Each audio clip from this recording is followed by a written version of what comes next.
Alright, we're here with episode 11. Pop Mac's still in the building. Well, I'm in his building, hanging out. We're going to talk about an encounter that he had. He'll discuss it right now. So, Okay, it's when I was in the service and I was in Fort Sill, Oklahoma. It turns out that after my grandson looked up the dates after I told him the story, he said it's in August. It's in August, and I had gotten in a jam with my commanding officer, and I was being punished. I had come back from overseas, and I thought I knew everything, and I was a wise guy, so on and so forth. But anyway, I get in the jam, and he tells me, he said, I'm not going to court-martial you. He says, but you're going to have to do some extra duty. I said, all right, whatever you want me to do, I'll do. And he says, you're going out, and you're going to have guard duties all by yourself out. You're going to watch 6 155 self-propelled weapons out there overnight. You need somebody to watch them, make sure nobody touches them, and you're the guy. Actually, it was just a punishment. Right? So I go out.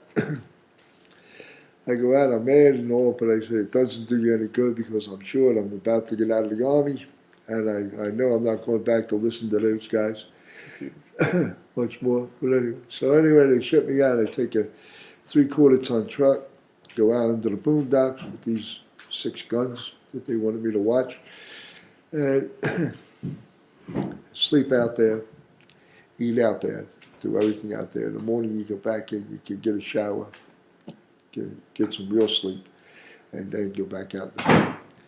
Well, this one night I got the radio on. I have the radio on inside the 3/4-ton truck. And the news flash comes on that aliens and a flying saucer has been seen in Oklahoma City, Lawton area, and other parts of Oklahoma. So I said to myself, here I'm sitting out here, and we got foreigners coming in to get us. People from outer space. I said, this is not a good thing for me. I said, this is a bad time. Anyway, I'm listening, and they happen to find some animals that the inside of them was taken out of them. And there wasn't a mark on them, not one mark, but everything on the inside of these animals, horses and cows. And there wasn't a mark on them. They couldn't figure it out. People in Oklahoma City had seen people close up where they walked up to them. Now they looked like human beings, but there was something different about them, and they were very strange. Now this is all in the news as I'm sitting out there overnight in a dark 3/4-ton truck, and I'm saying to myself, all right, you did it this time. You're going to go for a ride on a spaceship. Anyway, I got very nervous. It's not mummers. Yeah, maybe we get an idea for the parade. I didn't think of it, but you're right. Yeah. But anyway, I'm sitting there, and then another news flash comes on that they found a spot where apparently a spaceship had landed, and it was all burn marks and all.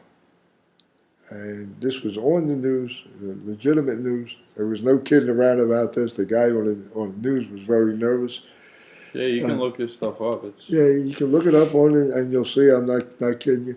It goes back. I had known the story about Orson Welles in New Jersey when he, the War of the Worlds, when he had faked a radio call that the space that we were being invaded by Martians. I knew the story about that. I thought back in that, and I thought well, just maybe it's another Orson Welles story. Well, it turns out that it wasn't. And it was very serious. They called all kinds of alerts that day.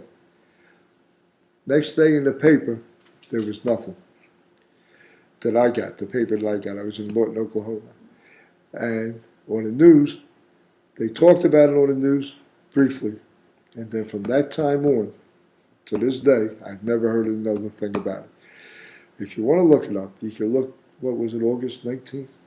Yeah, it was something like that. In August. something like that. What should people type in? What can they? 1967. What should they type in to look it up? Oklahoma City space. What was the town it was in? Oklahoma City. Okay. Oklahoma City, and looking at the newspapers in Oklahoma City, 1967, the month of August. I tell you something. It's a story. And when I get from out in the field, I apologize to my commanding officer. I apologize to my first sergeant for being so fresh, and I don't want to go back out there again. Yeah, that's a life lesson. And they get, Jesus. yeah, it really was, you know. And they laughed. They knew the story because the Fort Sill was put on alert and all that stuff to see what we could do. I don't know, but anyway, they laughed and all. But it's a memory that I have. I started to tell my grandson Ryan about it. And he looked doubtful. He thought I was kidding him and all. But when I give him the dates, I told him it was in October. But he looked it up in August, and it's a true story. So help me. I kid you not. If you don't believe me, yeah. But I went in. I apologized to the commanding officer and the first sergeant for being such a thickhead, and I didn't have to go out and watch James Guns anymore. Thank God for it. That's good. That's my little story about outer space. Outer space is visiting. Pretty cool story. Thanks a lot, Pop. Oh, Appreciate your man. time. I hope you enjoyed it because it's the truth. I hope they do enjoy it. All right. Check us out, guys. All right.